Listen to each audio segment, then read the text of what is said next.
सो Scooby डूबी do, कहाँ है तू?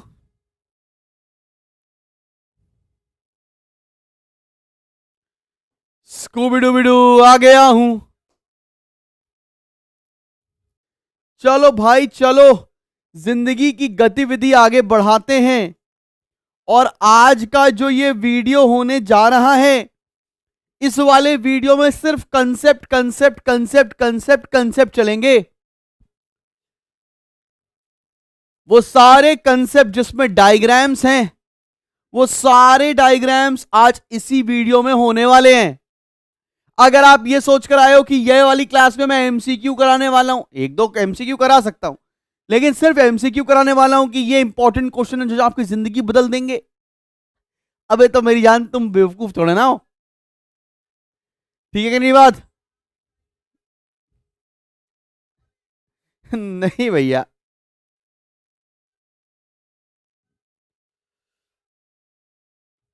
चले बच्चे बाड़ी शुरू किया जाए। मेरी जान एक बार, if you all are ready, put a thumbs up.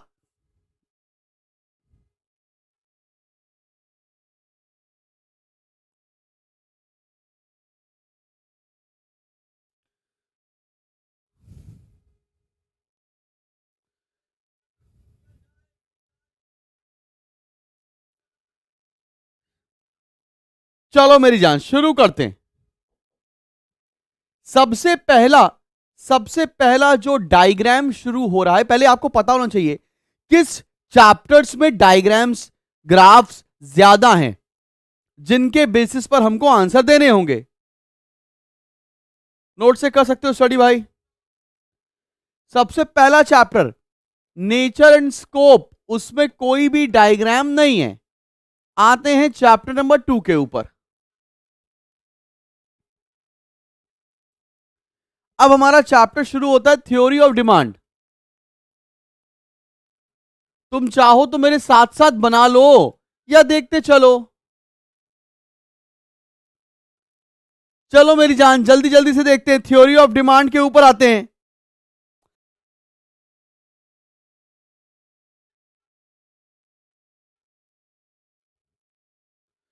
चलो भाई, सबसे पहले लॉ ऑफ डिमांड आता था। कॉन्सेप्ट भी रिवाइज हो जाएगा यहां से। लॉ ऑफ डिमांड में कैसा डायग्राम बनता था? मान लो प्राइस है, ये क्वांटिटी डिमांड है। अगर प्राइस 100 है, डिमांड 500 है, प्राइस 50 हो गया, डिमांड 1000 होगी। लॉ ऑफ डिमांड फॉलो करता है ना। लॉ ऑफ डिमांड बोलता है प्राइस बढ़ेगा, डिमांड कम होगी, प्राइस कम होगा, डिमांड बढ़ जाएगी, अदर थिंग्स रिमेनिंग कांस्टेंट। इसका डायग्राम कैसा बनेगा? सिंपल सी बात है, देख लो। मैं जितने डायग्राम हमारे मॉड्यूल में दे रखे हैं, मैं सब कंप्लीट करने वाला हूं। चलो भाई, यहां पे प्राइस है, यहां क्वांटिटी डिमांड है। प्राइस 50, फिर 100, 500 और 1000। 100 पर है 500, पहला पॉइंट ये, दूसरा पॉइंट ये। It's a downward sloping demand curve. It's a downward sloping demand curve. सबसे आसान चीज, डाउनवर्ड स्लोपिंग डिमांड कर्व। अब इसी चैप्टर में एक टॉपिक निकल कर आता है जिसको बोलते हैं हम लोग movement versus shift in demand. आता है ना भाई, movement versus shift in demand, change in quantity demand और चेंज इन डिमांड। ठीक है ना। अब मूवमेंट दो तरह के होते थे, याद करो। एक होता था एक्सपेंशन और दूसरा होता था मेरी जान कॉन्ट्रैक्शन। एक्सपेंशन का मतलब क्या होता था? डिमांड का बढ़ना। कॉन्ट्रैक्शन का मतलब होता था डिमांड का कम हो जाना। लेकिन मूवमेंट या चेंज इन क्वांटिटी डिमांड का रीजन क्या होता था? इसका रीजन होता था प्राइस। इसका रीजन होता था मेरे भाई प्राइस। अगर मैं एक्सपेंशन का डायग्राम बनाऊं तो it's a downward sloping demand curve. अगर ये डाउनवर्ड स्लोपिंग डिमांड कर्व है तो वो एक्सपैंड कर रहा है। सिमिलरली अगर कॉन्ट्रैक्शन का देखा जाए तो कभी भी डिमांड कर्व कॉन्ट्रैक्ट किधर करता है?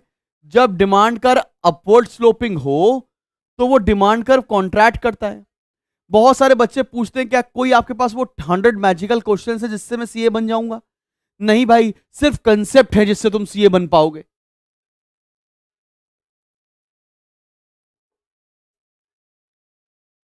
समझ पे आ रही है? ये पूरे नोट्स में अपलोड करवा दूंगा, टेंशन मत लो।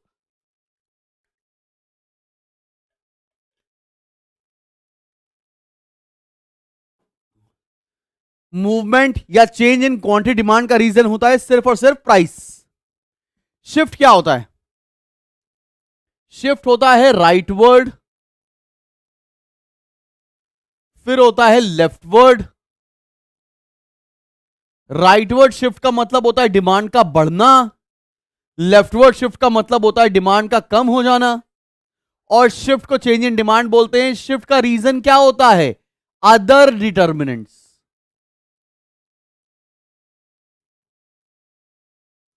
Other determinants and not due to price. Price की वजह से चेंजेस नहीं हो रहे होते हैं। राइटवर्ड शिफ्ट कैसा होता है भाई? ये सेम कंसेप्ट सप्लाई में भी है, ठीक है ना भाई? ये डिमांड कर्व राइटवर्ड शिफ्ट किधर हो जाएगा? ये राइटवर्ड शिफ्ट हो गया। अगर हम देखें तो पहले ये था क्वांटिटी, प्राइस इज सेम, ये राइटवर्ड शिफ्ट हो गया। राइट शिफ्ट हो जाएगा तो डिमांड इंक्रीज कर रही है। सिमिलरली अगर लेफ्ट शिफ्ट हो जाएगा, this is your demand curve, और अगर लेफ्टवर्ड शिफ्ट हो जाए आपका डिमांड कर्व, तो आप बोलोगे डिमांड कम हो रहा है, फॉल हो रही है। बात समझ में आ रही है?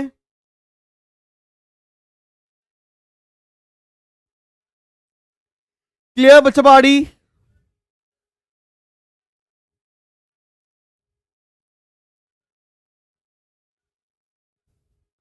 चलो भैया, अगला इसी में डिमांड को जब हम आगे बढ़ाएंगे तो इसी में आएगा elasticity of demand.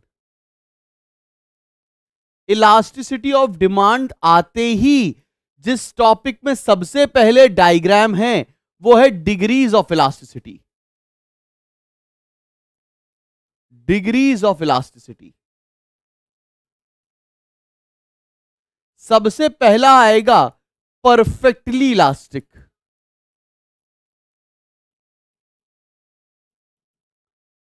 Perfectly elastic इसे क्या बोलते थे? EP is equals to infinite. इसका डायग्राम कैसे बनता था? इनफाइनाइट का डायग्राम कैसे बनता है?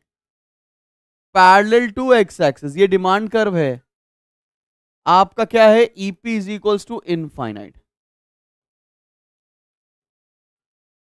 बात समझ में आ रही है? Perfectly elastic demand, perfectly elastic demand, बहुत बढ़िया। हॉरिजॉन्टल बनता है। इसमें कई बार एमसीक्यू का क्वेश्चन पूछ लेते हैं, परफेक्टली इलास्टिक डिमांड कैसा होगा? It is horizontal to X axis. दूसरा क्या होता है? Perfectly inelastic. Perfectly inelastic demand,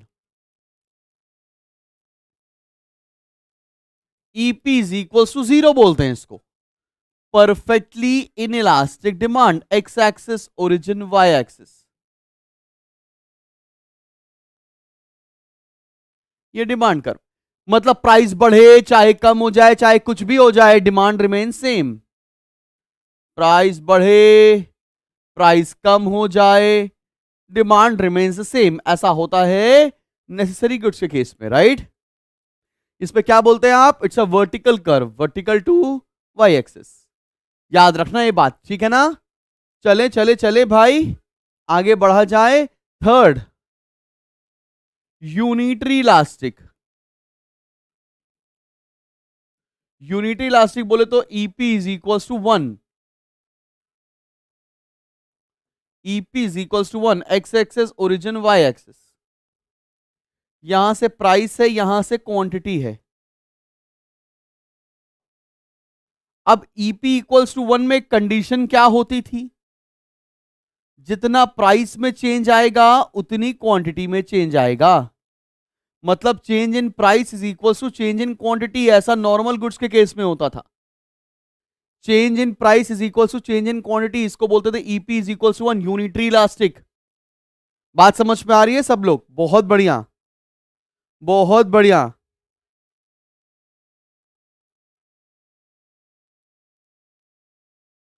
अगला बढ़ते हैं, फोर्थ, इसको मोर इलास्टिक बोलते हैं या इलास्टिक डिमांड बोलते हैं।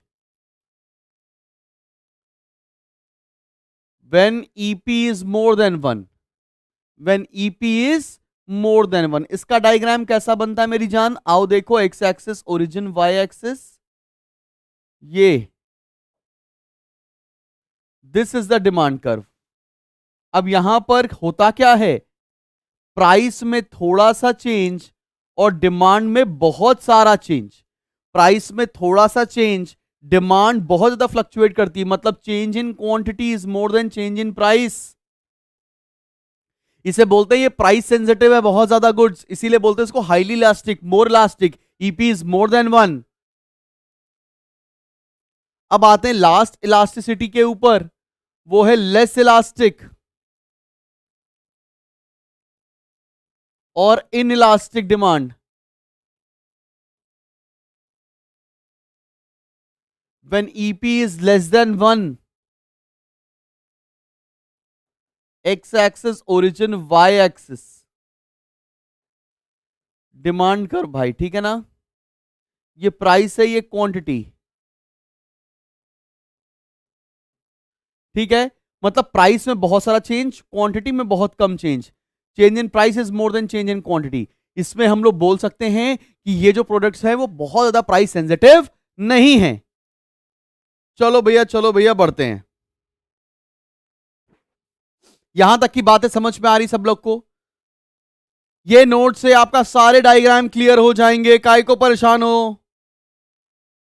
अब देखो सब्स्टिट्यूट और कॉम्प्लीमेंट्री में कैसे बनेंगे। सब्स्टिट्यूट गुड्स के केस में कैसे बनता है डायग्राम? दो तरह का डायग्राम बनता है। सब्स्टिट्यूट गुड्स के केस में कैसा डायग्राम बनेगा? मैं यहां टॉपिक बोल रहा हूं, तुम लोग चाहो तो अपनी नोटबुक पर डायग्राम बनाकर मैच कराओ मेरे साथ। आपको देखकर डायग्राम पहचानना है कि सब्स्टिट्यूट का कौन सा केस है, कॉम्प्लीमेंट्री का कौन सा केस है। क्या तुम डायग्राम देख के बता सकते हो? बताओ मेरी जान, क्या मैं डायग्राम बनाऊं, क्या मैं डायग्राम बनाऊं और तुम बता सकते हो कि कौन सा सब्स्टिट्यूट है, कौन सा कॉम्प्लीमेंट्री है?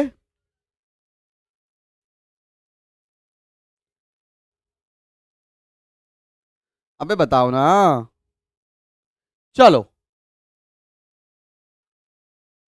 अब मैं कौन सा सब्स्टिट्यूट है, कौन सा कॉम्प्लीमेंट्री है बताना। बताना कौन सा सब्स्टिट्यूट है, कौन सा कॉम्प्लीमेंट्री है। चलो बताओ, कौन सा सब्स्टिट्यूट है, कौन सा कॉम्प्लीमेंट्री है? बताओ बताओ बताओ बताओ। ये डायग्राम नंबर 1, डायग्राम नंबर 2। चलो बताओ, कौन सा सब्स्टिट्यूट है, कौन सा कॉम्प्लीमेंट्री है? जितने भी बच्चे पढ़ रहे हैं जल्दी से जवाब दें।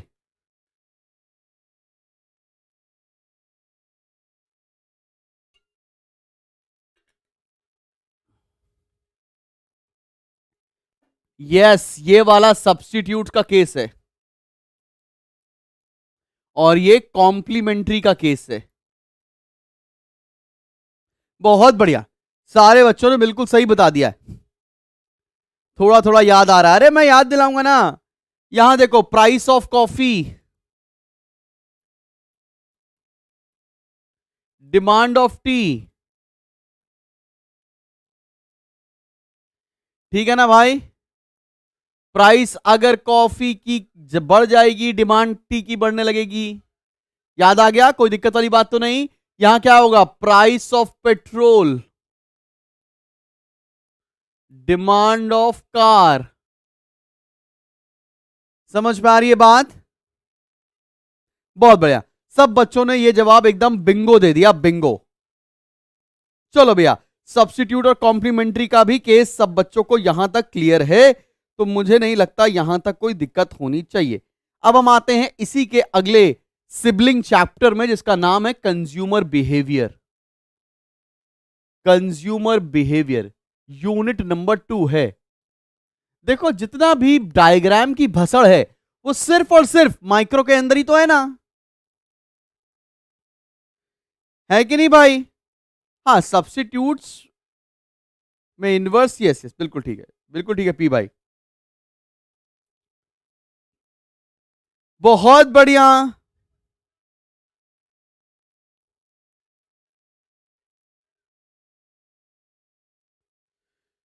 चलो, कंज्यूमर्स इक्विलिब्रियम, अगर हम वन कमोडिटी का केस बनाते हैं, एक कमोडिटी अगर कंज्यूमर कंज्यूम कर रहा है,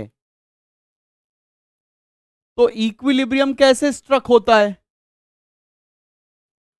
आपको पता है कि ये प्राइस है और ये मार्जिनल यूटिलिटी है, तो जब MUX is equals to PX होता है, वो इक्विलिब्रियम की कंडीशन होती है, मतलब ये इक्विलिब्रियम है। ये क्या है?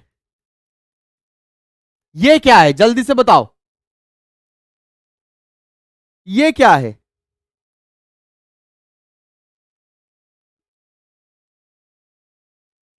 ये क्या है मेरी जान, जल्दी से बताओ, जो मैंने डैश डैश करके लिखाया है वो क्या है? अरे दीपायन भाई, तुम चलते चलो, सब कंप्लीट होएगा, ठीक है ना भाई? बस भरोसा रखो, 7 तक चलो, आखिरी तक सब कंप्लीट करा लूंगा मैं। ये सरप्लस है, बिल्कुल ठीक बात, सरप्लस है। सरप्लस का मतलब क्या होता है? कि मतलब एक कंज्यूमर को कम पैसा खर्च करके ज्यादा सेटिस्फैक्शन मिल रहा है, कम पैसा खर्च करके ज्यादा सेटिस्फैक्शन मिल रहा है, तो उसे हम लोग बोलते हैं कंज्यूमर सरप्लस में है, कंज्यूमर सरप्लस है। अगर इसी प्रोडक्ट का प्राइस कम हो जाए, इसी प्रोडक्ट का प्राइस कम हो जाए, तो कंज्यूमर सरप्लस बढ़ जाएगा। अगर इसी प्रोडक्ट का प्राइसिंग कम हो जाए तो कंज्यूमर सरप्लस बढ़ सकता है। बहुत बढ़िया, ठीक है ना भाई? अब जल्दी से बताओ TU एंड MU का रिलेशनशिप, TU और MU का रिलेशनशिप। ये अगर TU है मेरी जान, ये MU है, इनका रिलेशनशिप क्या होता था? TU और MU का रिलेशनशिप,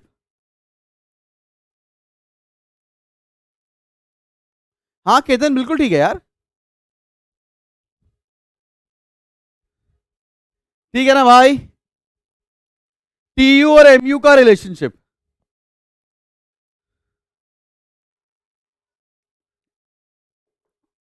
चलो भैया देखो, पहला पॉइंट, जब तक MU पॉजिटिव होता है TU बढ़ रहा होता है, तो as long as MU is positive TU is increasing. दूसरी बात क्या होती है? When MU zero TU maximum, when MU is zero TU is maximum. Third point, जब MU नेगेटिव हो गया TU फॉल होने लगा। ये पता होना चाहिए तुमको, डायग्राम से आपको MCQ लगाकर पूछ लेते हैं। When MU is negative TU falls. क्या ये बात समझ में आई? इसके बाद अगला अगला अगला बाबू डायग्राम, इंडिफरेंस कर्व। अरे हां सर, अच्छा हुआ यार ऐसे आप रिवाइज कर दे रहे हो, वरना हम लोग तो सिर्फ और सिर्फ MCQ पढ़ के जाने वाले थे। इंडिफरेंस कर्व, इंडिफरेंस कर्व क्या होता है? इंडिफरेंस कर्व ये IC कर्व है। इंडिफरेंस कर्व क्या बताता है मेरी जान? इंडिफरेंस कर्व हमें बताता है कि अगर एक कंज्यूमर कोई भी कॉम्बिनेशन को कंज्यूम करेगा तो वो इक्वल सेटिस्फैक्शन पाएगा। फिर हम लोगों ने क्या पढ़ा था? इसकी इंडिफरेंस की बहुत सारी प्रॉपर्टीज होती थी। प्रॉपर्टीज कौन कौन सी प्रॉपर्टीज थी जिसका डायग्राम से बता सकते हैं? Indifference curve can never touch x और वाई एक्सेस, ऐसा नहीं हो सकता। अगर वहां पर एक्स और वाई एक्सेस टच कर देंगे कंजम्पशन जीरो हो जाएगा। दूसरा क्या? Higher the indifference curve higher will be the satisfaction. अगर एक इंडिफरेंस कर्व उससे ऊपर है तो वो ज्यादा सेटिस्फैक्शन पा रहा है। तीसरी बात, two indifference curve can never intersect each other, कभी भी एक दूसरे को इंटरसेक्ट नहीं कर सकते, बिकॉज एक इंडिफरेंस कर्व अलग लेवल ऑफ सेटिस्फैक्शन बताता है, एक इंडिफरेंस कर्व अलग लेवल ऑफ सेटिस्फैक्शन बताता है। याद आ रहा है कि नहीं?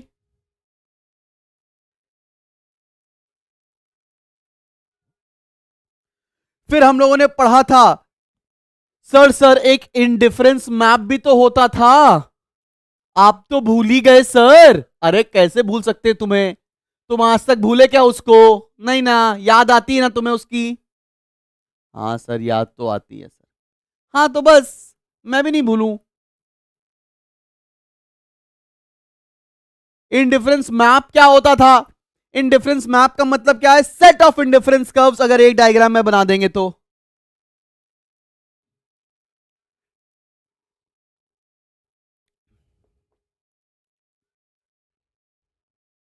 चलो भैया, अब तुम्हें मैं डायग्राम बना रहा हूं, तुम्हें पहचानना है कि कौन सा केस है। बाबू बाबू, बच्चा बच्चा, मैं डायग्राम बनाऊंगा और तुम पहचानोगे कि कौन सा केस है। तुम पहचानोगे कौन सा केस है। ये लो भैया, ये लो। कौन सा केस है? कौन सा केस है? ये देखो डायग्राम, और अगला डायग्राम बना देता हूं। पहचानना है तुम्हें कौन सा केस है।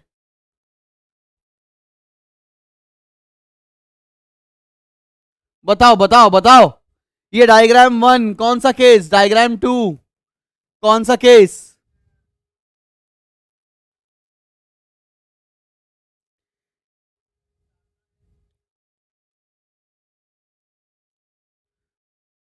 अबे आइसोकॉन नहीं है, क्यों कंफ्यूज हो रहा है? वाह भाई वाह, बजट लाइन कॉम्प्लीमेंट्री, क्या बात है, आइसोकॉन सब्स्टिट्यूशन, क्या बात है, क्या मैं धन्य हो गया ऐसे बच्चे पढ़ा के। खुशी हो रही है, ये परफेक्ट सब्स्टिट्यूट है, परफेक्ट सब्स्टिट्यूट है।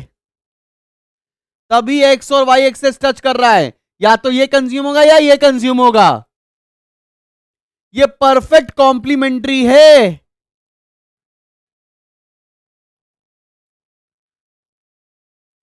ये परफेक्ट कॉम्प्लीमेंट्री का केस है भाई।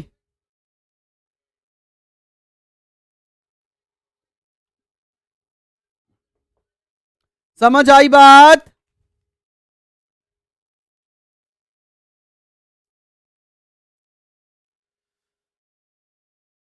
चलो भैया, बजट लाइन क्या होती है? सर इतने सारे डायग्राम थे, हमें तो पता ही नहीं था सर। कोई बात नहीं है भाई, कोई बात नहीं है, मैं सब रिवाइज करते हुए चल रहा हूं ना भाई। मुश्किल वक्त कमांडो सख्त भाई। आप बताओ, अगर एक पॉइंट ए है, एक पॉइंट बी है, एक पॉइंट सी है, ये क्या बताता है? क्या बताता है ये?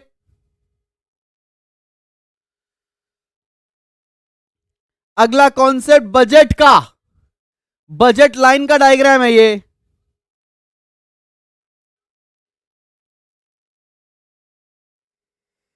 जल्दी बताओ मेरे बाबू।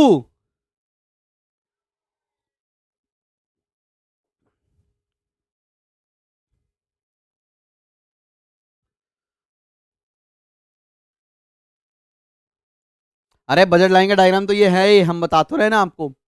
अगर कोई भी बजट के बाहर है तो वो अनअटेनेबल है।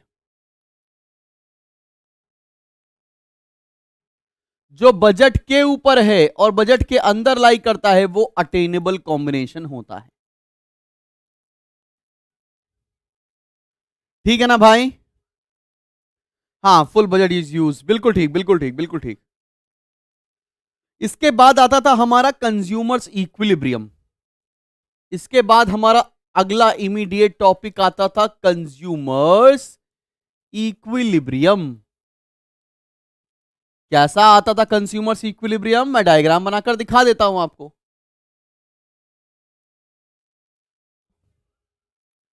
ये एक इंडिफरेंस कर्व 1 है, एक इंडिफरेंस कर्व 2 है, एक इंडिफरेंस कर्व 3 है।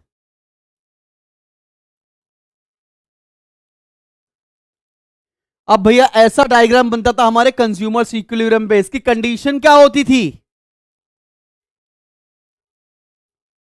इसकी कंडीशन कैसी क्या क्या होती थी बताओ भाई। पहली क्या होती थी? M R S X Y is equals to P X upon P Y. ये क्या है? ये होता था स्लोप ऑफ आईसी। ये क्या होता है? Slope of budget line. ये दोनों बराबर कहां हो रहे हैं? इस ई पॉइंट पर, इसलिए कंज्यूमर इक्विलिब्रियम ई पॉइंट पर है, आईसी 2 पर है। याद आया?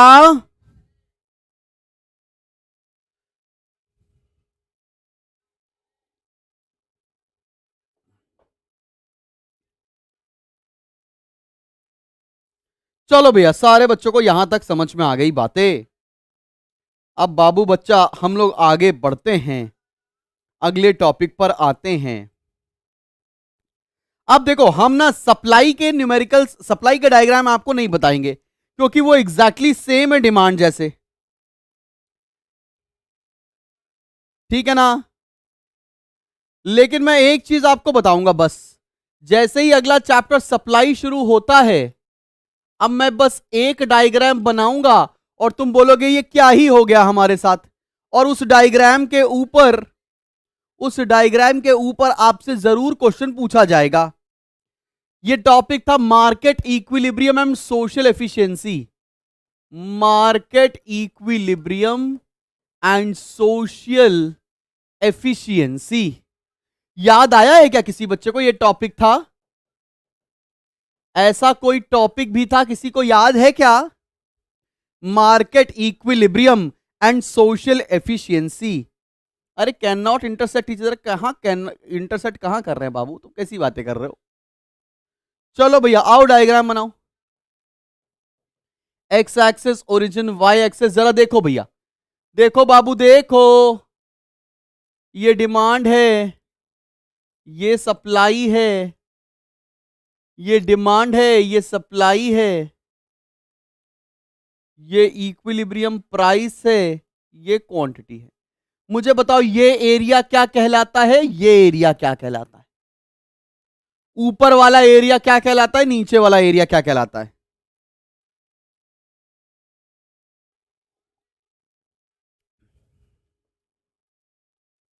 ये तो तुम बता ले जाओगे। ये होता है कंज्यूमर सरप्लस बाबू, ये होता था प्रोड्यूसर सरप्लस, ये होता था कंज्यूमर सरप्लस, और ये होता था प्रोड्यूसर सरप्लस। बच्चे बोले नाम तो सुना सुना लग रहा है सर, हमारे सिलेबस का ही है सर। कोई बात नहीं, कोई बात, हमारे सिलेबस का है। अरे अरे अरे,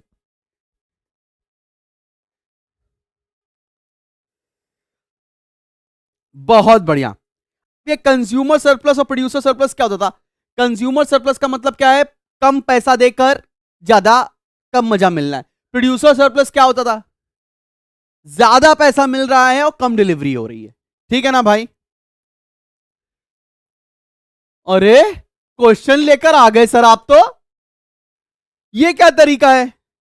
क्वेश्चन क्यों ले आए? आओ डायग्राम देखो फटाफट सब लोग। चलो बच्चा पार्टी, जल्दी से डायग्राम देखेंगे सभी लोग।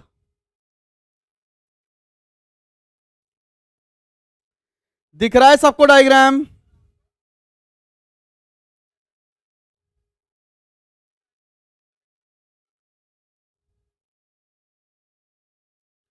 सबको दिख रहा है डायग्राम?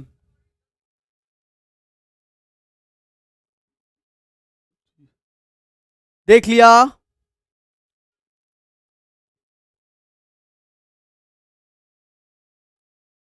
हाँ बिल्कुल ठीक है हिमांशु भाई। आओ पहला क्वेश्चन देखते हैं। If this consumer is spending her entire income and consuming at point B, what advice will you give to her? हम कहेंगे पागल लड़की किसके प्यार में पड़ी है, सही सही कंज्यूम कर, नहीं नहीं, क्या करेंगे, ये बोल रहा है कि अगर ये पॉइंट बी पे कंजम्पशन कर रही है इस जगह, इस जगह, तो तुम क्या बोलोगे, तो तुम क्या बोलोगे? आओ देखो ना क्वेश्चन, इस तरह का क्वेश्चन आएगा। नो एडवाइस नहीं भैया, एडवाइस तो देनी पड़ेगी। देखो क्या हो रहा है, अगर हम देखें तो ज्यादा गुड वाई है, कम गुड एक्स है। आइडियली इसको गुड वाई को कम करना चाहिए, गुड एक्स को बढ़ाना चाहिए। तो consume more of good X and less of good Y, consume more of good X and less of good Y. ऐसा क्यों सजेशन दिया? क्योंकि कंज्यूमर इक्विलिब्रियम कहीं बीच में आएगा, ठीक है ना, कंपैरेटिवली। और ज्यादा सेटिस्फेक्शन तब मिलेगा जब ये नीचे की तरफ आएगी। एक बच्चा बोला डी ऑप्शन, डी ऑप्शन क्या है भाई? Consume same quantity of good, नहीं भाई गलत बात है ये। बात समझ आई? बी ऑप्शन सही है इसका।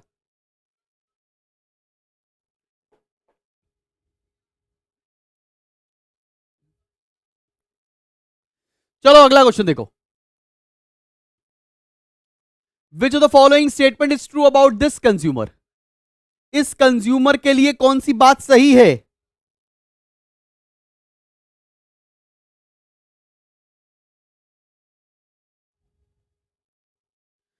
बाबू बाबू, बच्चा बच्चा। Which of the following statement is true about this consumer? अब आपको जवाब देना है यार। The consumer is not maximising her utility at point के।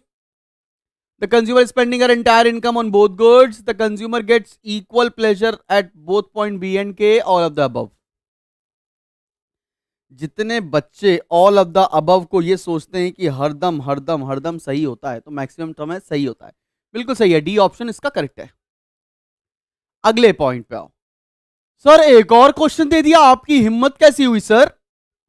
अरे यार धीरे धीरे कभी कभी हिम्मत कर लेते हैं।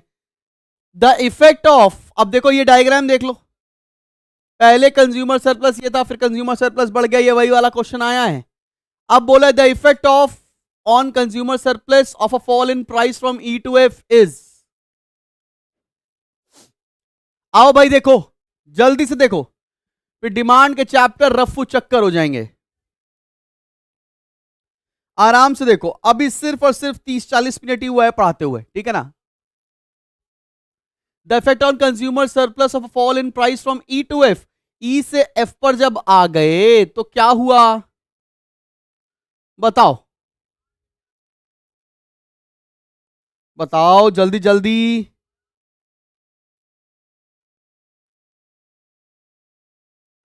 Decrease in consumer surplus, decrease in consumer surplus, decrease in, अबे कंज्यूमर सरप्लस बढ़ेगा, कोई ऑप्शन ही नहीं है, none of the above. Consumer surplus बढ़ेगा भी हम लोगों ने सीखा, बात समझ में आ रही है। अगला क्वेश्चन देखा जाए।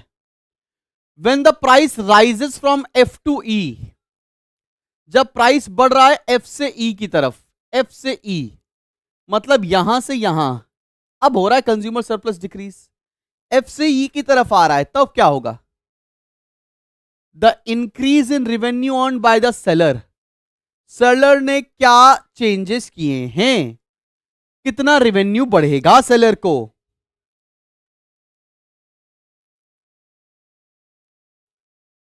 बताओ भाई। Equivalent to the area of E F G R, आओ जरा देख लें। ई एफ जी आर, हाँ भाई इतना इतना इतना रेवेन्यू बढ़ जाएगा, जब यहां से यहां तक पढ़े तो इतना रेवेन्यू बढ़ जाएगा, बिल्कुल सही। तो पहला ऑप्शन, पहला ऑप्शन बिंगो ऑप्शन, पहला ऑप्शन एकदम मचा दिया तुमने। चलो भैया, चलो भैया, चलो भैया, बढ़ा जाए, जिंदगी में आगे कुछ करा जाए। तो भैया डिमांड के क्या सारे के सारे डायग्राम तुम सब बच्चों को क्लियर है? किसी भी बच्चे को किसी भी प्रकार की दिक्कत परेशानी मुसीबत तो नहीं है? चलो भैया आगे बढ़ते हैं, चैप्टर नंबर 3 के ऊपर आते हैं। चैप्टर नंबर 3 कौन सा है? प्रोडक्शन और कॉस्ट, प्रोडक्शन एंड कॉस्ट। सब बच्चों को यहां तक क्लियर है?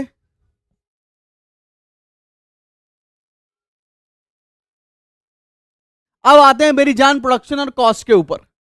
प्रोडक्शन और कॉस्ट में क्या डायग्राम होता है बाबूजी, आओ जरा देखा जाए।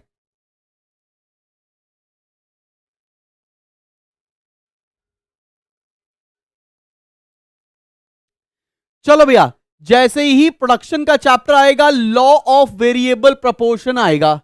अब लॉ ऑफ वेरिएबल प्रपोर्शन के ऊपर इतने कंफ्यूजन है बच्चों को डायग्राम में कि मैं क्या ही बता दूं। अब तुमसे कहां कहां से क्वेश्चन पूछा जाता है, तुम देख लो। तुम चाहो तो मेरे साथ ये बना भी लो, मैं तो कह रहा हूं। ये टीपी है,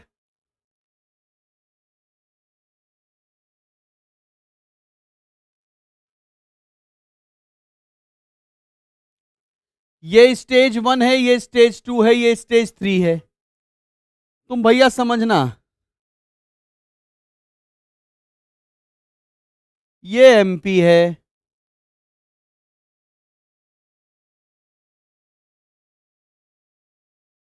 ये एपी है। चलो भाई समझते हैं। इस पॉइंट को बोलते हैं पॉइंट ऑफ इन्फ्लेक्शन। इन्फ्लेक्शन क्यों बोला जाता है? बिकॉज इस पॉइंट से स्लोप चेंज हो जाता है टीपी का।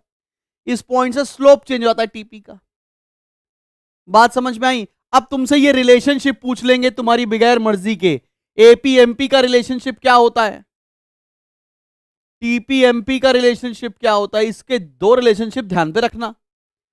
आपसे पूछते हैं स्टेज नंबर 1 को लॉ ऑफ इंक्रीजिंग रिटर्न्स क्यों बोलते हैं, फिर डिमिनिशिंग रिटर्न्स, फिर नेगेटिव रिटर्न्स क्यों कहा जाता है।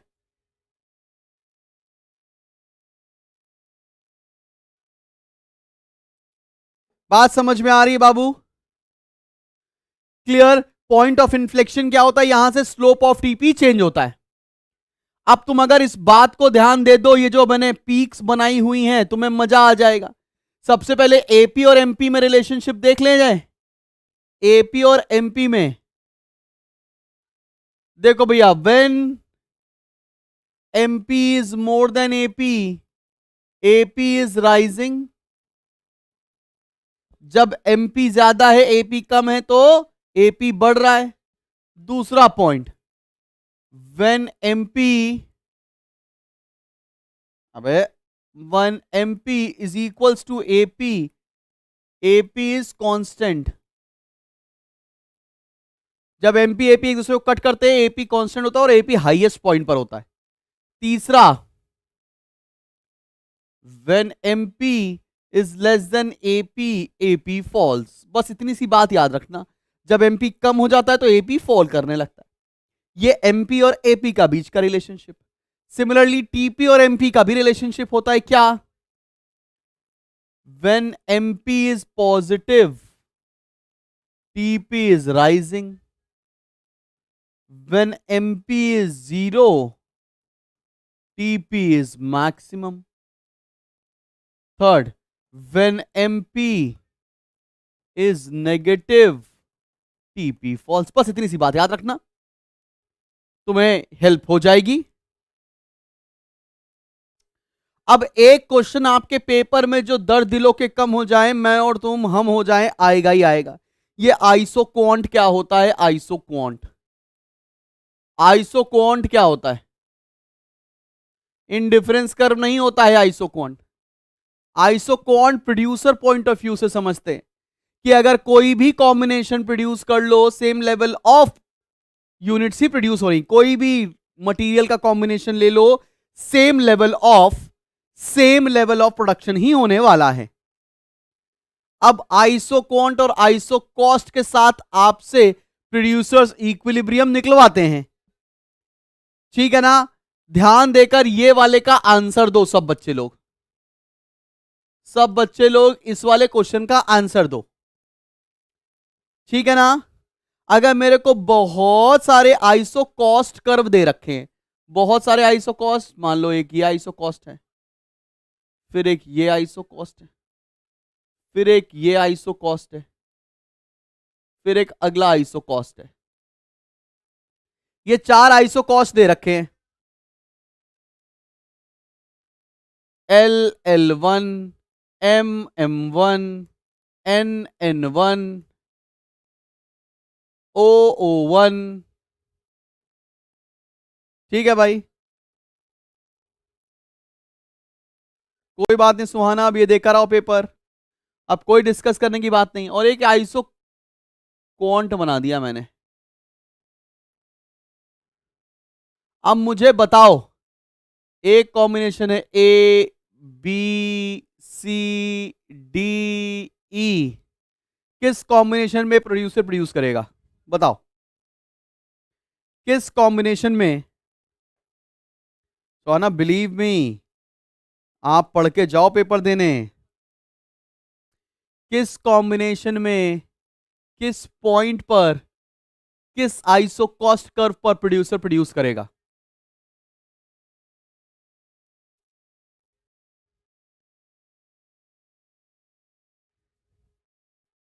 चलो भैया बताओ। पॉइंट सी पर। काय को पॉइंट सी पर प्रोड्यूस करेगा? भाई देखो, जो ये वाला आइसो कॉस्ट कर्व है सेम लेवल ऑफ प्रोडक्शन करता है लेकिन पैसा ज्यादा लगता है। जो सबसे नीचे आइसो कॉस्ट कर्व आ रहा है वो सबसे कम प्राइस पर इक्वल लेवल ऑफ प्रोडक्शन दे रहा है। बात समझ में आ रहा है? तो combination A B C D E same level of production करते हैं, लेकिन कॉम्बिनेशन सी पर सबसे कम पैसा लगता है, इसलिए कॉम्बिनेशन नंबर सी पर एक producer would love to operate. हाँ, सी सबसे लोअर कॉस्ट होता है भाई। बहुत बढ़िया, इसे बोलते हैं प्रोडक्शन ऑप्टिमाइजेशन। बात समझ में आ रही है बचपाड़ी?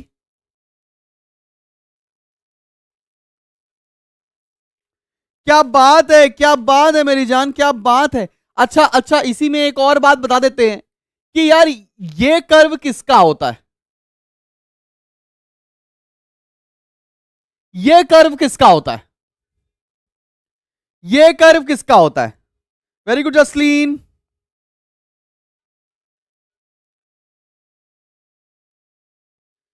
जल्दी से बच्चे पार्टी बताएंगे ये कर्व किसका होता है?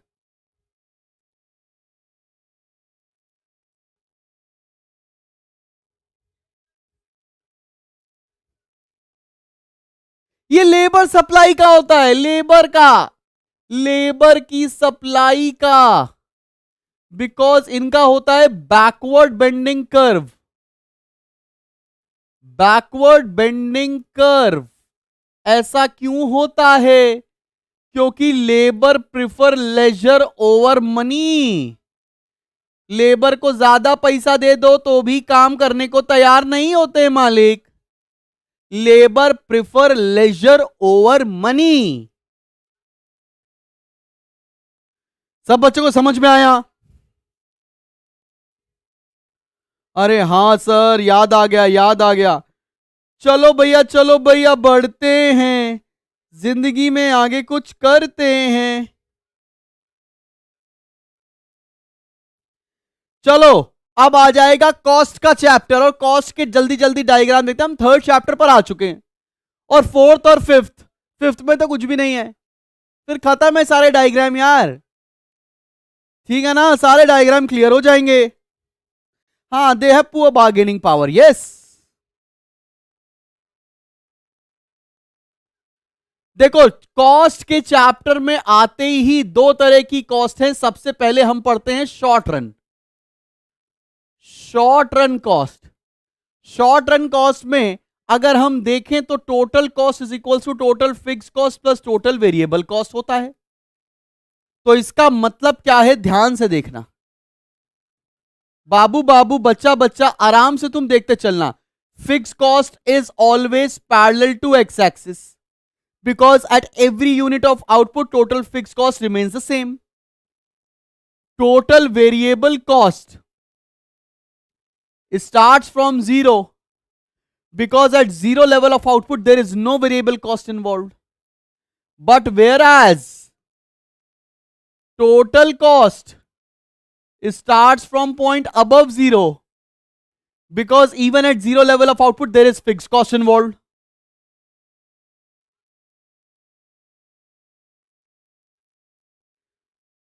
बात समझ में आ रही है?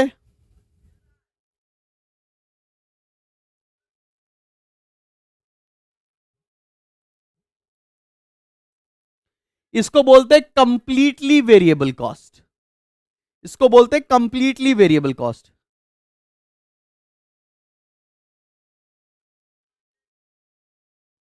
नोट से करो हर्ष। अब आगे आओ, मैं एक डायग्राम बना रहा हूं और तुम बताओगे ये कौन सी कॉस्ट है। मैं एक डायग्राम बना रहा हूं, तुम बताओगे बाबू ये कौन सी कॉस्ट है। ठीक है ना, बजर बजाना है, गाना पहचानना है। ठीक है ठीक है ठीक है ठीक है ठीक है। ये फिक्स कॉस्ट है, ये तो मैं बता रहा हूं। ये टोटल कॉस्ट है, ये भी मैं बता रहा हूं। इसके बीच में क्या होगा, यहां क्या है ये, इसके बीच में क्या होगा, टोटल और फिक्स कॉस्ट के बीच में क्या होगा, बताओ बाबू बताओ।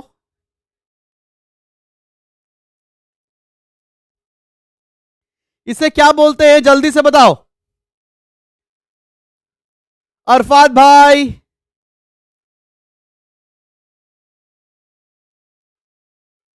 कौन सी वेरिएबल कॉस्ट है, ये है semi variable cost. Semi variable cost, कौन सी कॉस्ट है ये, सेमी वेरिएबल कॉस्ट।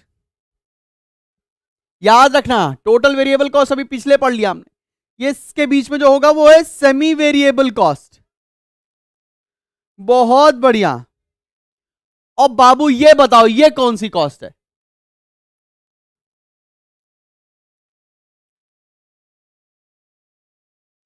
ये कौन सी कॉस्ट है, जल्दी से बताओ, ये कौन सी कॉस्ट है।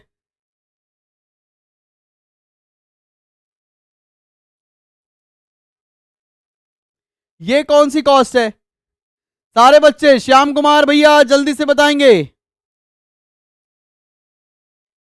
ये कौन सी कॉस्ट है, ये है स्टेयर स्टेप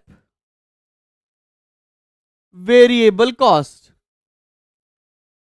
मतलब कुछ देर तक कांस्टेंट रहती है, फिर एकदम से बढ़ जाती है, फिर कांस्टेंट रहती है, फिर एकदम से बढ़ जाती है, फिर कांस्टेंट रहती है।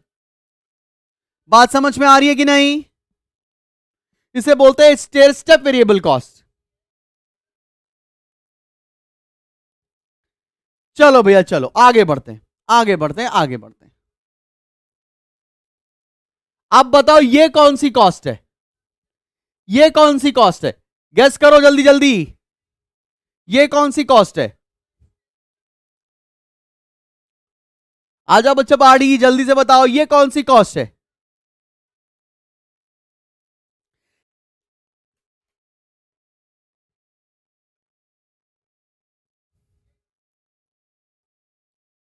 एएफसी, बहुत बढ़िया। एएफसी को क्या बोलते हैं, रेक्टेंगुलर हाइपरबोला। इसको रेक्टेंगुलर हाइपरबोला बोलते हैं ना, क्यों बोलते हैं, बिकॉज इस के अंदर जितने भी रेक्टेंगल्स बनते हैं उन सभी का एरिया आपस में बराबर होता है। बराबर होता है, इसलिए इसको रेक्टेंगुलर हाइपरबोला बोलते हैं। कोई भी कॉस्ट यू शेप क्यों होती है शॉर्ट रन में, लेट से मैंने ले लिया एवरेज टोटल कॉस्ट, ये यू शेप क्यों होता है, यू शेप क्यों होता है, यू शेप के पीछे रीजन है law of variable proportion. Short run में, लॉन्ग रन में रिटर्न्स टू स्केल। बहुत बढ़िया। अब जरा एक रिलेशनशिप है, एक रिलेशनशिप है, थोड़ा सा स्पीड अप में पढ़ा रहा हूं, ठीक है ना, ऑलमोस्ट 1 घंटा हो गया है, आधे घंटे अगर तुमने और मेरा साथ दे दिया तो भैया सारे डायग्राम क्लियर होंगे इस क्लास में, सारे डायग्राम। अगर मैं बोलूं ये एसी है या एवीसी, ऑलमोस्ट सेम होता है, इनके रिलेशनशिप बताओ। बात समझ में आ रही है, और हम क्वेश्चन नहीं कर रहे हैं यार, टाइम बर्बाद नहीं कर रहे हैं, हम कंसेप्ट रिवाइज कर रहे हैं यार, ठीक है ना भाई।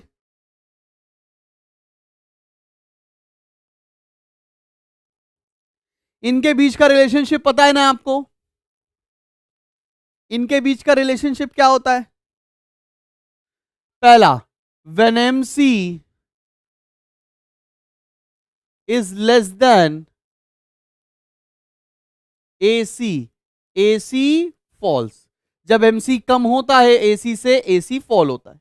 दूसरा, when MC is equals to AC, AC is constant।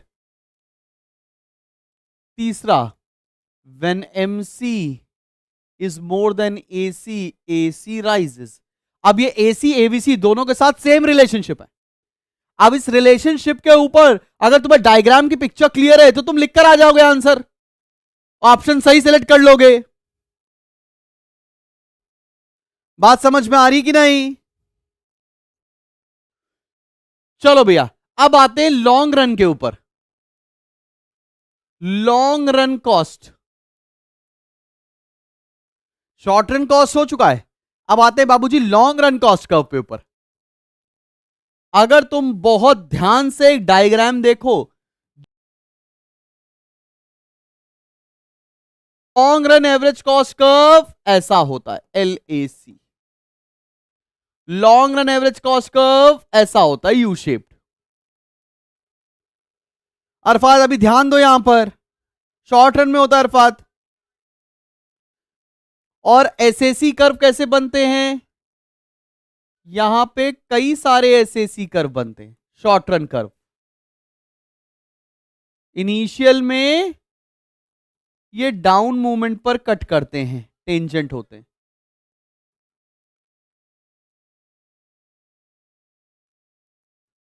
जहां पर ये इनका ऑप्टिमम पॉइंट होता है, ये इनका ऑप्टिमम पॉइंट होता है, जहां पर LAC कर्व और SAC कर्व मिनिमम पर एक दूसरे के टेंजेंट होते हैं, वहां पर इनका ऑप्टिमम कर्व होता है। उस जगह पर चीजों को डिटरमाइन किया जाता है, याद रखना, ये बात भूलना नहीं। क्लियर? फिर आगे क्या होता है, ये राइजिंग पॉइंट पर टच करते हैं, ठीक है ना। इस पॉइंट पर मिनिमम होता है LAC कर्व और SAC कर्व भी। ये long run average cost curve है। और ये long run average cost curve U shape क्यों होते हैं? लॉन्ग रन कॉस्ट कर्व को यू शेप क्यों बोलते हैं?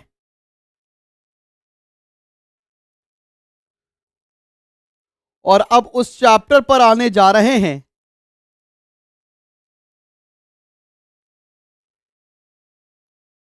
बताना भाई। और अब उस चैप्टर पर आने जा रहे हैं जिसका तुम्हें बेसब्री से इंतजार है, बिकॉज अगर कोई डायग्राम है तो सिर्फ इसी चैप्टर में है, इसी चैप्टर में है। रिटर्न्स टू स्केल, बहुत बढ़िया। अब हम आ रहे हैं चैप्टर नंबर 4 पर, और ये चैप्टर नंबर 4 ही ऐसा चैप्टर है जिसका नाम है price determination in different markets. भर भर के डायग्राम, ये पूरा चैप्टर ही डायग्राम का चैप्टर, इसमें कुछ और है ही नहीं। अगर चैप्टर नंबर 4 के 15 नंबर चाहिए तुमको, ये 15 नंबर अगले 15 मिनट में तुम्हें आ जाएंगे। ये पूरे चैप्टर में सिर्फ डायग्राम है मेरी जान। सबसे पहले आते हैं ना इसके यूनिट नंबर 1 पर, टाइप्स ऑफ मार्केट में। पानी वानी पी लो मेरी जान, 1 घंटे से पढ़ रहे हैं हम लोग, पानी पी लो।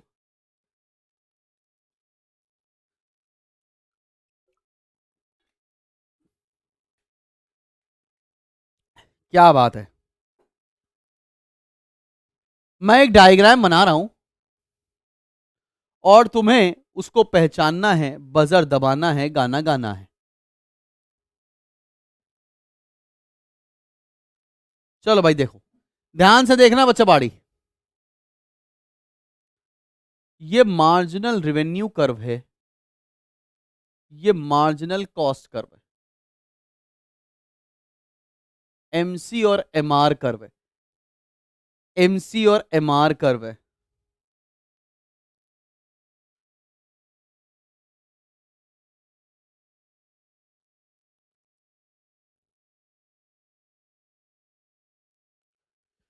कुछ ऐसा डायग्राम देखा है आपने मॉड्यूल में?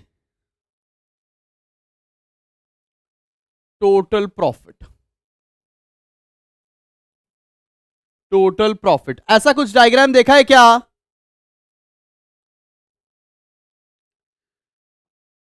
इस वाले जोन में क्या होगा? एमसी ज्यादा है, एमआर कम है। इस वाले जोन में क्या है? एमआर ज्यादा है और एमसी कम है। सॉरी, इस वाले जोन में एमआर ज्यादा है, माफी, एमआर ज्यादा है, एमसी कम है। एमआर ज्यादा है, एमसी कम है। यहां एमसी ज्यादा है, एमआर कम है। तो अभी कौन सी सिचुएशन है? ये वाली जो सिचुएशन है, इस साइड वाली, इसके इधर वाली, ये वाली, ये कौन सी सिचुएशन है? ये कौन सी सिचुएशन है? ये सिचुएशन है प्रॉफिट जब बढ़ रहा है, प्रॉफिट इंक्रीजिंग। इधर क्या हो रहा है? कॉस्ट ज्यादा है, रेवेन्यू कम है, मतलब प्रॉफिट डिक्रीजिंग, प्रॉफिट डिक्रीजिंग। और पॉइंट ई पर क्या है? Profit maximisation. तुमसे किसी भी जोन पे क्वेश्चन ना पूछ ले, इसलिए तुमको बता रहे।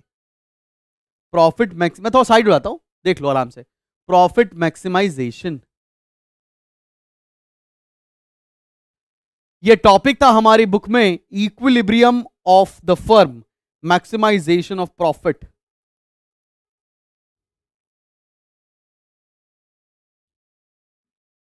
समझ में आया बात? चलो भैया,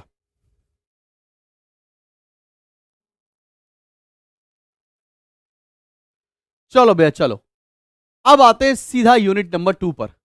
और यूनिट नंबर 2 पे भर भर के डायग्राम।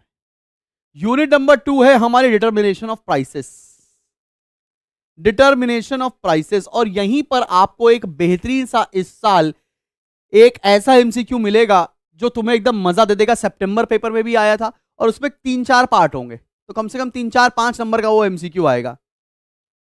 चलो भैया, इक्विलिब्रियम प्राइस और क्वांटिटी क्या होती है देखते चलो। अब समझ लो एकदम आखिरी दौर में चल रहे हैं हम लोग, पढ़ाई के एकदम लास्ट दौर में। अगले 15-20 मिनट और खत्म पूरे डायग्राम, ठीक है ना? ये मान लेते हैं डिमांड कर्व है, ये है सप्लाई कर्व। जहां पर एक दूसरे को कट करते हैं उसे इक्विलिब्रियम बोलते हैं। जिस प्राइस पर कट करते हैं उसको बोलते हैं इक्विलिब्रियम प्राइस। जिस क्वांटिटी पे कट करते हैं उसको बोलते हैं इक्विलिब्रियम क्वांटिटी। ये बात तो तुम्हें ध्यान रखना ही है, ठीक है ना भाई? इक्विलिब्रियम प्राइस क्या होता है, इक्विलिब्रियम क्वांटिटी क्या होता है, ये समझ में आ रहा है? अब चलो तुम्हें डायग्राम बनाने। अब इसमें तो वैसे 18 डायग्राम है, लेकिन कितने बना सकते हैं वो बनाते हैं।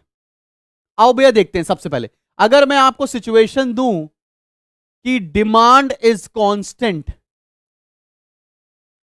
एंड सप्लाई इंक्रीजेस, एक डायग्राम, और demand is constant and supply decreases, ये डायग्राम क्या बना सकते हो? ये डायग्राम बना सकते हो क्या? फिर ये दूसरा केस हो गया। Third case, supply is constant and demand increases, supply is constant and demand decreases. ये 4 डायग्राम हो गए। वैसे मैं इसको 2 ही डायग्राम में बनाकर आपको सिखा भी देता हूं। ये डायग्राम बना सकते हो क्या?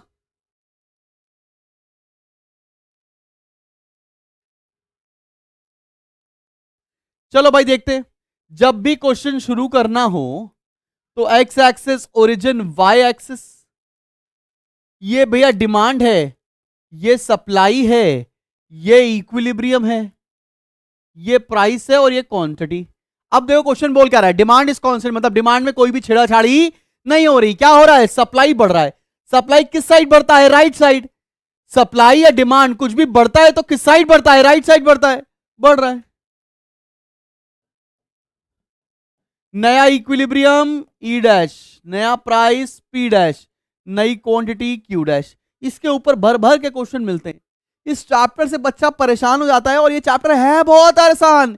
ये चैप्टर पास करा देगा तुमको। 15 नंबर दे रहा है, 15 100 में से 15% की वेटेज है ये। और नेशनल इनकम कर लिया 30 नंबर, 30, 10 और चाहिए पास होने के लिए। भाई तुम खामखा मैक्रो की थ्योरी के पीछे परेशान हो, जो आता है वो कर डालो। बात समझ में आ रही? अगर इसी क्वेश्चन में सप्लाई डिक्रीजेस वाला डायग्राम बनाना होता तब क्या होता? सप्लाई डिक्रीजेस तो इधर हो जाता, ई डबल डैश प्राइस बढ़ जाता और क्वांटिटी कम हो जाती। क्या ये बात समझ में आ रही है आपको? सब बच्चों को समझ में आ रहा है ना कैसे बनाया है हम लोगों ने ये? एकदम क्लियर क्लियर है ना भाई? अब इसी के साथ ये वाला केस भी तो बना सकते हैं। आओ भाई, ये केस नंबर 1,2 बना दिया। अब केस नंबर 3,4 बना देता हूं भाई। देखो, ये डिमांड है, ये सप्लाई है, ये इक्विलिब्रियम है, ये प्राइस और ये क्वांटिटी। अब बोल रहा है सप्लाई इज कांस्टेंट, सप्लाई पे कोई छेड़ाखानी नहीं हो रही, डिमांड बढ़ रहा है। डिमांड किधर बढ़ेगा? राइट साइड, डी डैश ई डैश। प्राइस बढ़ गया, क्वांटिटी बढ़ गई। ठीक है कि नहीं? ठीक है भाई। और अगर डिमांड कम हो गया तो किधर कम होगा? Left side, E double dash P double dash Q double dash. समझ में आ रही कि नहीं आ रही बात? हाँ, डिमांड चैप्टर सप्लाई चैप्टर का ही एप्लीकेशन है ये चैप्टर। क्या बात समझ में आ रही सभी लोगों को? ये 4 केसेस हो गए, आगे बढ़े और केसेस दिखाएं। चलो भैया, चलो भैया, चलो अगला केस देखो, केस नंबर 5।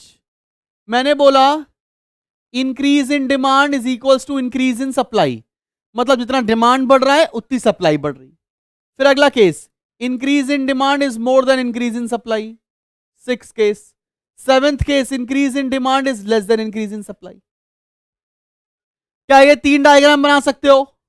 इसी का उल्टा सप्लाई के साथ भी हो सकता है ना भाई, वो बनाने की जरूरत नहीं है। समझ में आ रही है बात?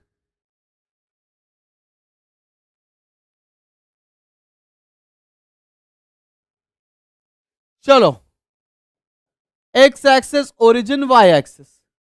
पहला देखो केस क्या बोल रहा है, ये डायग्राम है, ये डी है डिमांड कर्व, ये है सप्लाई कर्व। बाबू ये इक्विलिब्रियम प्राइस है और ये क्वांटिटी। बहुत ध्यान से देखो, बोल रहा है डिमांड उतना ही इंक्रीज कर रहा है जितना सप्लाई इंक्रीज कर रहा है।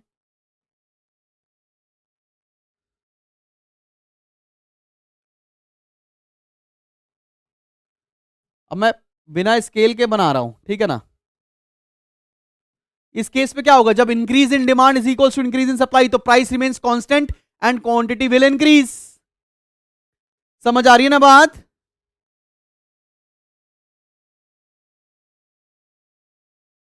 आगे बढ़े, अगला केस देखो।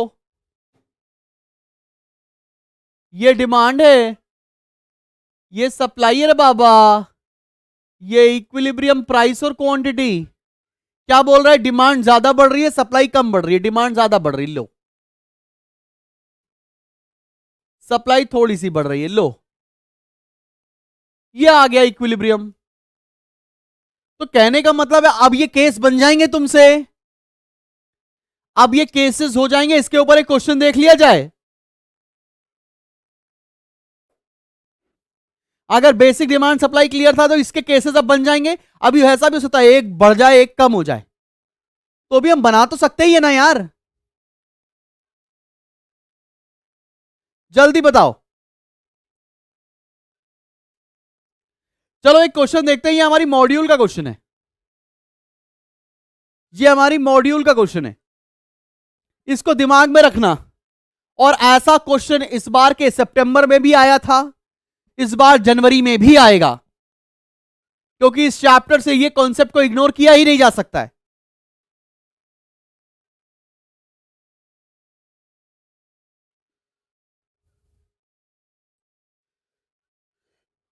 चलो बचबाड़ी,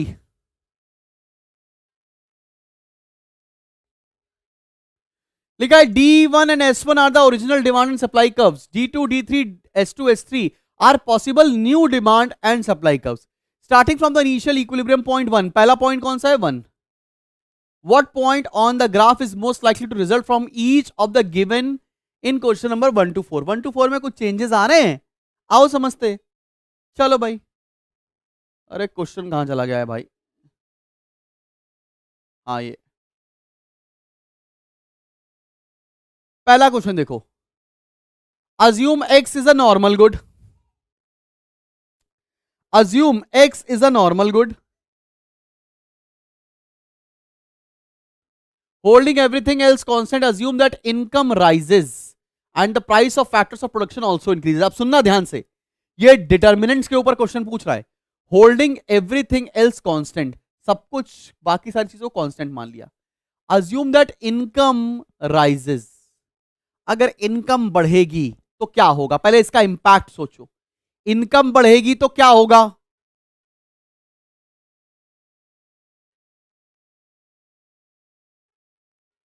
इनकम बढ़ेगी तो क्या होगा? इनकम बढ़ रही है, क्या होगा? इनकम बढ़ रही है, डिमांड बढ़ेगी। सिंपल सी बात है। And the prices of factors of production also increases. Factors of production also increases का मतलब क्या होता है? सामान बनाने का पैसा बढ़ने लगा, फैक्टर्स ऑफ प्रोडक्शन बढ़ेगा तो सप्लाई कम होगी।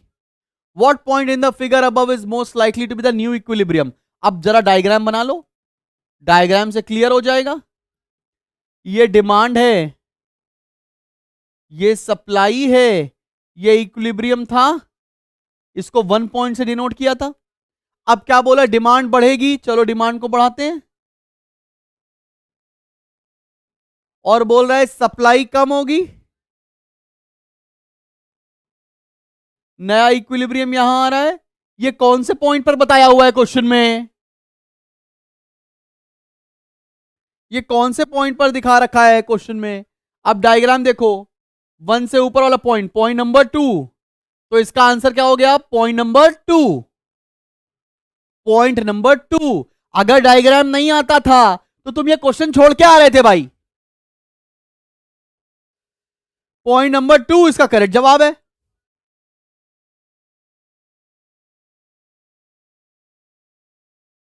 समझ में आई कि नहीं आई बात? सबको क्लियर हुआ? अब आओ जरा क्वेश्चन नंबर 2 देखो। We are analysing the market for good Z, the prices, ये तो हमने पहला क्वेश्चन सॉल्व किया, ठीक है ना? दूसरा इधर कर देंगे। The price of a complement good, good Y declines. अब बताओ क्या होगा? मतलब पेट्रोल सस्ता हो गया, price of complement good falls, क्या होगा भाई? The price of complement good, good Y declines, price of petrol कम हो जाएगा, कार की डिमांड बढ़ जाएगी, डिमांड बढ़ेगी। At the same time there is technology advance in the production of goods. अगर टेक्नोलॉजी एडवांस होती है, नई टेक्नोलॉजी कॉस्ट ऑफ प्रोडक्शन कम करती है, सप्लाई बढ़ेगी। डिमांड भी बढ़ रही, सप्लाई भी बढ़ रही है। इसका डायग्राम कैसा बनेगा बाबू? आओ देखो, ये है डिमांड, ये है सप्लाई, ये इक्विलिब्रियम पॉइंट 1 था, डिमांड बढ़ रही है, ठीक है, सप्लाई भी बढ़ रही है, ठीक है। यहां वाला पॉइंट आएगा, ये वाला पॉइंट कौन सा है? ये वाला पॉइंट कौन सा है? इसके बगल वाला पॉइंट नंबर 7। इसका आंसर हो गया पॉइंट नंबर 7। क्या ये 2 क्वेश्चन कर पाए हो आप लोग? बहुत बढ़िया, सारे बच्चों ने एकदम बेहतरीन जवाब दे दिया भाई, सारे बच्चे एकदम मजा रहे हैं। चलो भैया अगला क्वेश्चन देखो, क्वेश्चन नंबर 3 देखो। समझ पा रहे हो किस तरह से क्वेश्चन आएगा? एक क्वेश्चन नंबर 3 पर आते हैं बाबू। Heavy rains in Maharashtra during 2005 and 6 cause havoc with the rice crop. Rice crop खराब हो गई तो राइस की सप्लाई कम हो जाएगी। What point in the figure above is likely to be the new equilibrium price and quantity. मतलब demand के ऊपर तो कुछ बोला नहीं है, तो डिमांड जो थी वही रहेगी, है ना भाई? ये डिमांड थी, ये सप्लायर था, ये इक्विलिब्रियम पॉइंट था 1। अब बोला सप्लाई कम हो जाएगा, डिमांड के लिए कोई बात बोली क्या? ये वाला पॉइंट आएगा ना, ये वाला पॉइंट। अब ये वाला पॉइंट कौन सा है? डायग्राम में देखो, 1 से ऊपर 3 पॉइंट है ये। This is point number 3, this is point number 3।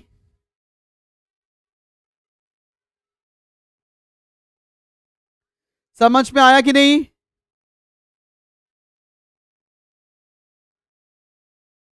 सबको क्लियर है क्या? अब आते हैं पॉइंट नंबर 4 के ऊपर। Assume that consumer expect the prices of new cars to be significantly increased next year. अगर भैया हम ये समझ रहे हैं कि कल प्रोडक्ट के प्राइसेस बढ़ने वाले हैं तो आज उसकी डिमांड बढ़ जाएगी, तो क्या होने वाला है? आज डिमांड बढ़ने वाली है। सप्लाई के ऊपर कोई बात बोली ही नहीं है। ये है डिमांड, ये है सप्लाई। सप्लाई के ऊपर कोई बात बोली नहीं है, डिमांड बढ़ जाएगी। बताओ इसका आंसर क्या होगा? Point number 5। Point number 5 is the correct answer. इसका आंसर हो जाएगा पॉइंट नंबर 5। सब बच्चों को करना आया?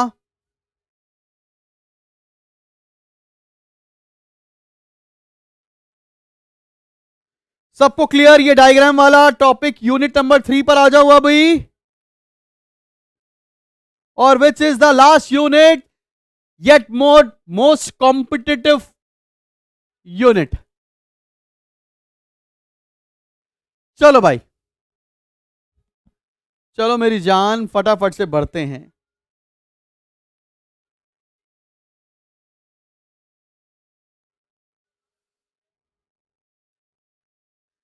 चला जाए भाई, जल्दी जल्दी बढ़ा जाए। लास्ट यूनिट पर आ रहे हैं जिसमें डायग्राम मिलने वाले हैं आपको। फिर बल्ले बल्ले दे शावा शावा।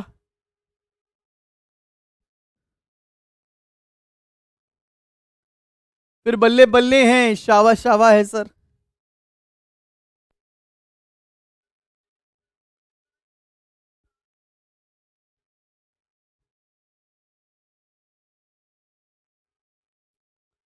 नेशनल इनकम में numericals are of more use, ठीक है ना। सबसे पहले आते हैं बाबू हम लोग, सबसे पहले हम आ रहे हैं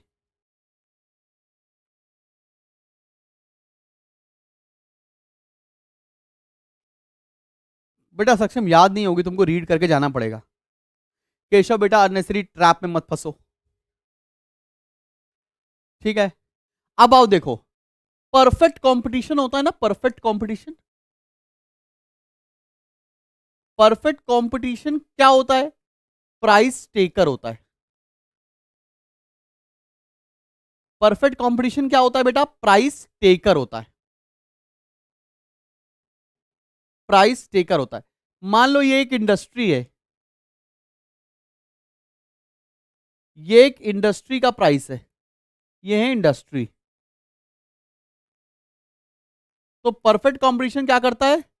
इस प्राइस को अपना प्राइस मान लेता है। A R equal to M R equal to price. ये क्या है? एक फर्म है, इंडस्ट्री से फर्म का प्राइस ऐसे डिटरमाइन होता है, ठीक है ना भाई।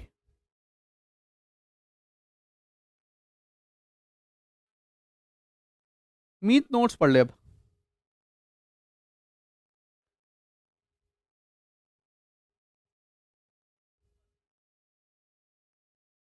बात समझ में आया? बात समझ में आया बचपाड़ी?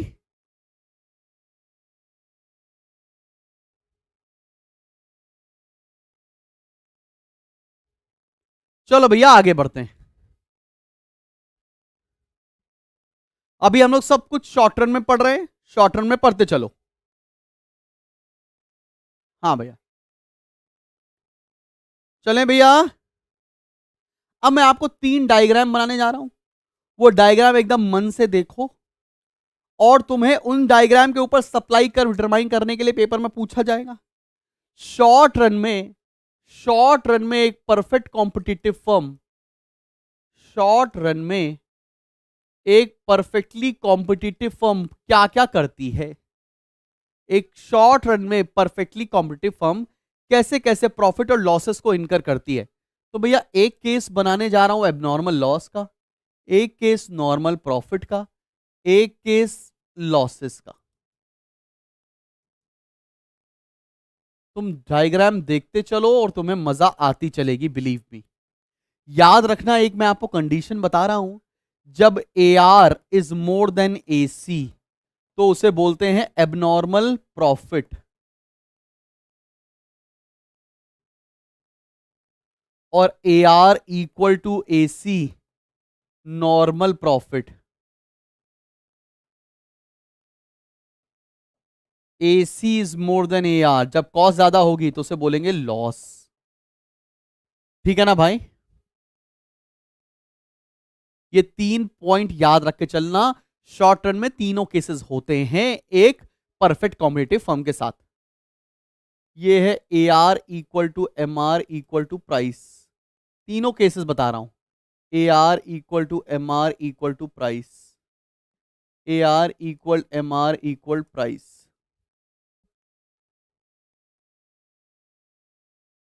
ये एवरेज कॉस्ट है, ये है मार्जिनल कॉस्ट। ये जो एरिया आया ये क्या कहलाएगा? इस पॉइंट पे, इक्विलिब्रियम पॉइंट पे देखो, रेवेन्यू कम है, कॉस्ट ज्यादा है, ये क्या कहलाएगा? लॉस। ये क्या कहलाएगा? लॉस कहलाएगा। इस पॉइंट पर क्या, इक्विलिब्रियम पॉइंट पर चेक करो, रेवेन्यू कम है, कॉस्ट ज्यादा है। तीसरा केस, ये है एवरेज कॉस्ट। अब यहां पर देखो क्या हो रहा है, इक्विलिब्रियम पॉइंट पर ए आर और ए सी बराबर है, मतलब ये है नॉर्मल प्रॉफिट। ये कौन सा केस है? ये है नॉर्मल प्रॉफिट का केस। ये है ए सी,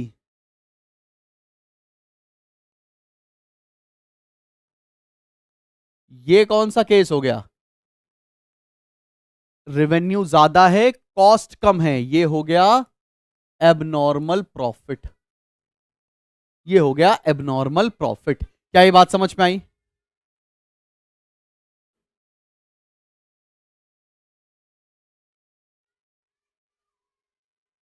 सब बच्चों को समझ में आया? इसे बोलेंगे एबनॉर्मल प्रॉफिट या सुपर नॉर्मल प्रॉफिट भी कह सकते हैं, कोई दिक्कत नहीं है। जितने बच्चे पढ़ रहे हैं सबको समझ में आ रही है बात? अब कई बार पूछते हैं कि सप्लाई कर्व कैसे डिटरमाइन होगा, सप्लाई कर्व कैसे डिटरमाइन होगा? आओ देखो भैया,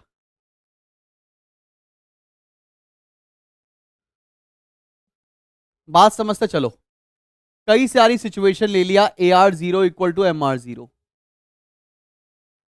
ए R one equal to M R one, A R two equal to M R two, A R three equal to M R three. ठीक है ना भाई? अब यहां पर जो हमारा मार्जिनल कॉस्ट हर एक पॉइंट को कट करता जाता है, ये E0, ये E1, ये E2, ये E3, इसी को हम लोग प्लॉट करते हैं तो ये एक फर्म का सप्लाई कर्व बनता है। ये एक फर्म का सप्लाई कर्व बनता है। ये कैसे डिटरमाइन किया जाता है? अब सारे इक्विलिब्रियम पॉइंट को अगर वेरियस कर्व्स हैं उससे हम लोग प्लॉट करते हैं, ये बात याद रखना।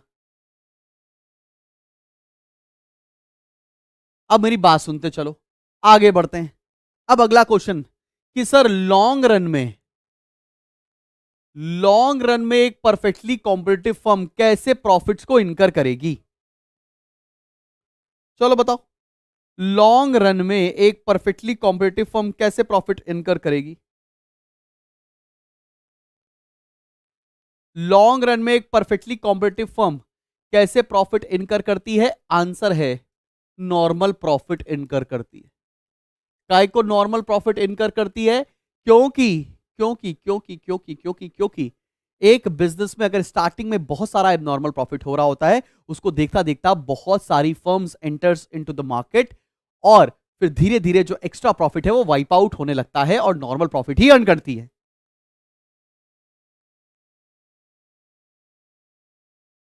बात समझ में आ रही है?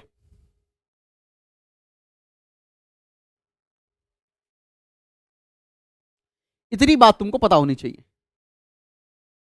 क्लियर सब बच्चों को यहां तक? सब बच्चों को यहां तक समझ में आ रही है बात?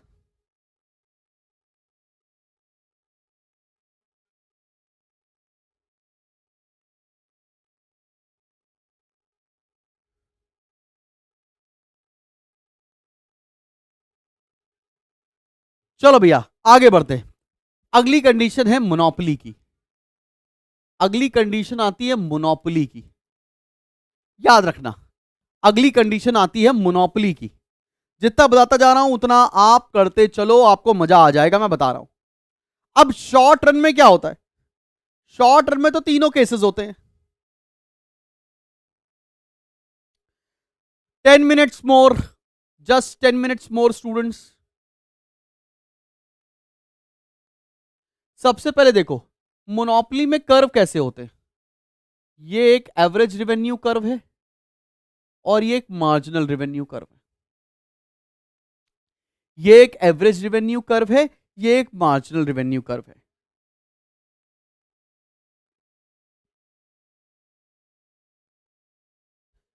ठीक है, एक एवरेज रेवेन्यू कर्व है, एक मार्जिनल रेवेन्यू कर्व है।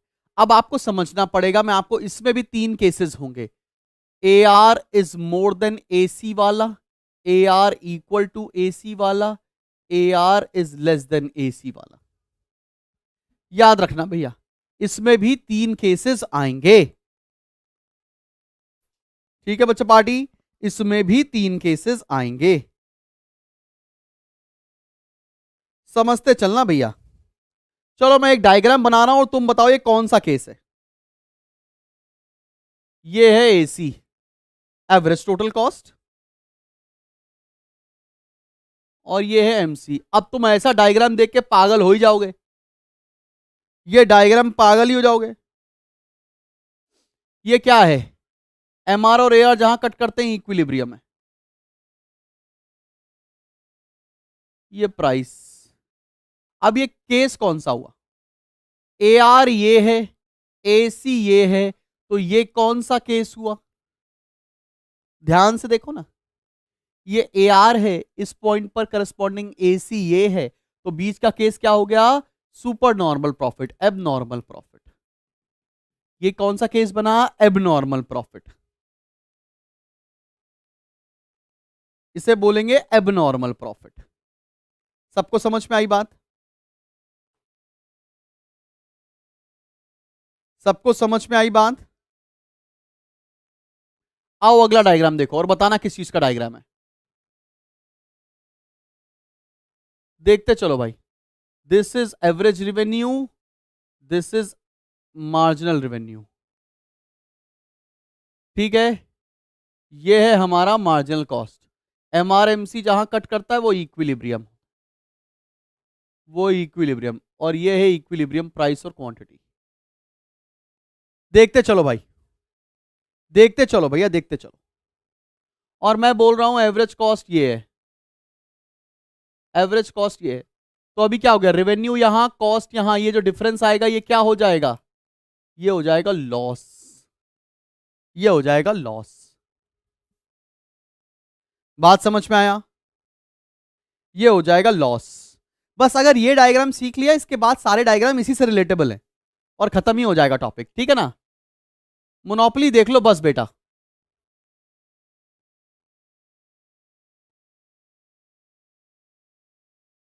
फिर ये ए आर, ये एम आर। ठीक है ना भाई?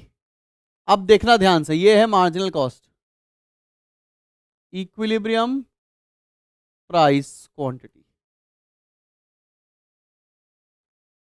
और अब ये है कॉस्ट। अब ये है एसएसी। तो ये क्या हो गया? हमारा नॉर्मल प्रॉफिट का केस। यहां पर क्या हो रहा है?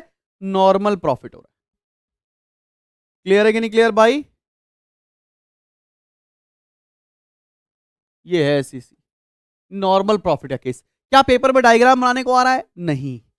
तो हम ये लोग पढ़ क्यों रहे हैं? ताकि हमको ये एक आइडिया लग जाए, हमको ये एक आइडिया लग जाए कि किस क्वेश्चन में किस तरह के पॉइंट को आपको मद्देनजर रखते हुए चलना है। बात समझ में आ रही है बच्चों?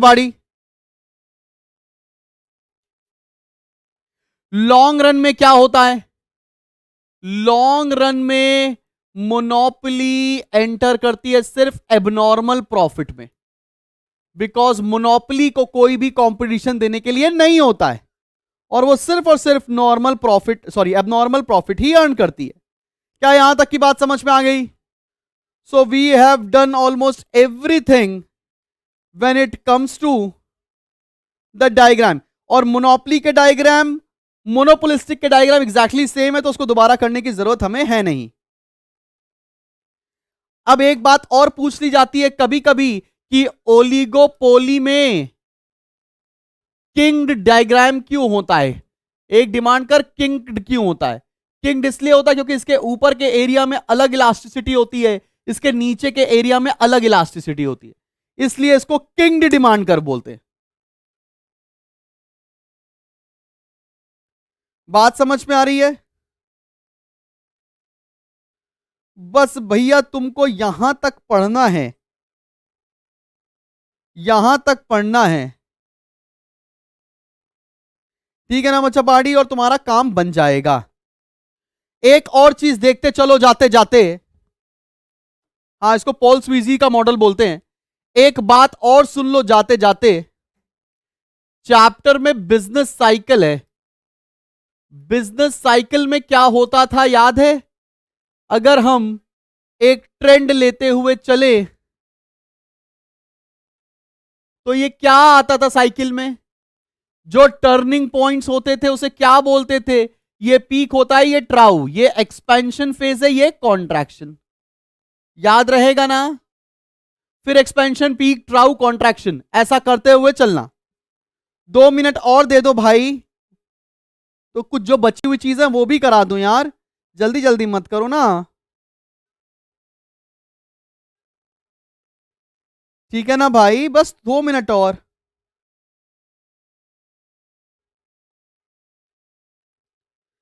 अब मैं आपको बस इतनी सी बात बता दूं कि तुम जाते जाते नेशनल इनकम का बस सर्कुलर फ्लो ऑफ इनकम कर लेना, मैंने कराया भी हुआ है। बाकी और किसी भी चैप्टर में आपको डायग्राम जैसी प्रॉब्लम नहीं देखने को मिलेगी। भाई जितने बच्चे भी पढ़ रहे हैं, मैंने आपको 1.5 घंटा बोला था, 1.5 घंटा लग गया। आपके मैक्सिमम क्लासेस के अंदर मैक्सिमम डायग्राम्स कवर करा दिए। इन डायग्राम से जो क्वेश्चंस आएंगे वो आप कर लेना और बड़े आराम से आप पेपर देने जाओ। Please take care of yourself. Thank you so much. Bye bye, lots of love, take care.